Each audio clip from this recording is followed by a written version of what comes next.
O que você vai vender? Ah, meu Deus, o que eu vou vender, gente? Pão e bolo. Quantos? Quantos pães? Quais sabores? Quantos bolos? Quais sabores? Você precisa ter isso em mente. Bom, se eu quero fazer só bolo, se eu quero fazer só pão, se eu quero fazer pão e bolo, eu tenho que definir quantas receitas, quais os sabores de cada um para colocar no meu cardápio. Você precisa definir isso, porque é você que define o que você faz e não é o seu cliente. Já vi muitos cardápios assim. Você pega o cardápio, tá lá assim: massa de baunilha, massa de chocolate, massa de laranja. Recheio de brigadeiro branco, brigadeiro de chocolate, creme de coco, creme de amêndoas, enfim, muitas opções. Aí vai nas coberturas, cobertura de X, de Y, de nananã. Quando você dá muita opção para o seu cliente, o cliente fica o quê? Perdido. Quando você tem muita opção para escolher, você se sente perdida. É a mesma sensação que o seu cliente vai ter. Então, facilite a vida dele e facilite a sua, por dois motivos. Primeiro, você define para o cliente: olha, eu tenho 3 sabores de bolo e 2 sabores de pães. Qual que você quer? Né? Fácil. Vai lá, pronto, escolhe. E quando você define o cardápio, você não precisa ter um grande estoque. Por quê?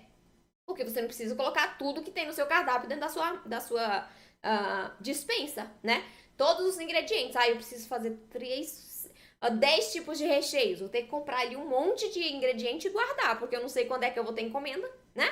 Então, isso também te ajuda a começar com um investimento mais baixo. Você não precisa comprar um fardo de farinha de arroz para começar a fazer suas receitas sem glúten. Com 1 quilo de farinha de arroz, ontem nós vimos na live, nós conseguimos fazer 10 bolos. 10 bolos com 1 quilo de farinha de arroz. Claro que tem as outras farinhas, o polvilho doce, o amido de milho, né? Mas eu tô dando exemplo só da farinha de arroz. Você não precisa comprar um fardo, você compra 1 quilo, tá? Pra começar ali os seus preparos. Já já vocês vão ver alguns pontos importantes desse começo, tá? Mas segura aí, que eu vou falar sobre estoque também, sobre essa organização. Então, você precisa definir. Ah, eu vou fazer bolo recheado, bolo de festa também.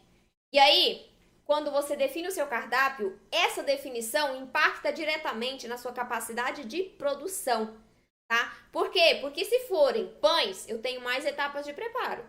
Eu preciso de um tempo maior para executar essa receita.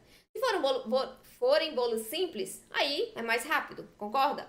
Agora, se forem bolos recheados, aí eu preciso de 2 dias para fazer os bolos recheados, né? Um para fazer a massa, o recheio, montar e no outro dia para finalizar. Então, você precisa se planejar. Dependendo do cardápio que você defina, você vai ter que adequar ali a sua capacidade de produção, para você não receber encomenda que não consegue atender. É melhor você dizer não para o seu cliente do que não entregar uma encomenda. Porque é muito mais feio você falar assim, ó, chegar no seu cliente no dia da entrega e falar: olha, me desculpe, mas eu não tive tempo de fazer. É muito mais feio. O seu cliente não vai voltar mais para comprar de você. Então, se organize para você não passar por esse aperto, tá? Por esse perrengue aí, certo? Então, defina o seu cardápio. Coloque poucas opções para você conseguir ter uma rotatividade maior dos seus ingredientes. Porque às vezes você coloca uma receita lá no seu cardápio que, sei lá, torta Santiago, bolo Santiago, um bolo muito diferente, bolo de rolo, que nem todo mundo compra, né? Porque é muito específico de determinadas regiões assim, e nem todo mundo compra. E aí você coloca esse produto no seu cardápio, compra os ingredientes, estoca e ninguém encomenda. O que vai acontecer com o seu ingrediente estar na dispensa? Dependendo do tempo, ele vai vencer. Você vai jogar fora, você vai ter desperdício, prejuízo no seu bolso. Então, planejamento, defina suas receitas, coloque poucas receitas no seu cardápio, coloque receitas que tenham ingredientes ali um pouquinho mais acessíveis, para que você, no caso de faltar um ingrediente ali que você não se planejou, que isso acontece de vez em quando, né? Ninguém está imune a isso, você consiga correr ali em algum lugar e comprar com facilidade. Não tem que comprar na internet e esperar uns 15 dias para chegar, tá bom? Então, organização. Para quem vender, o que vender.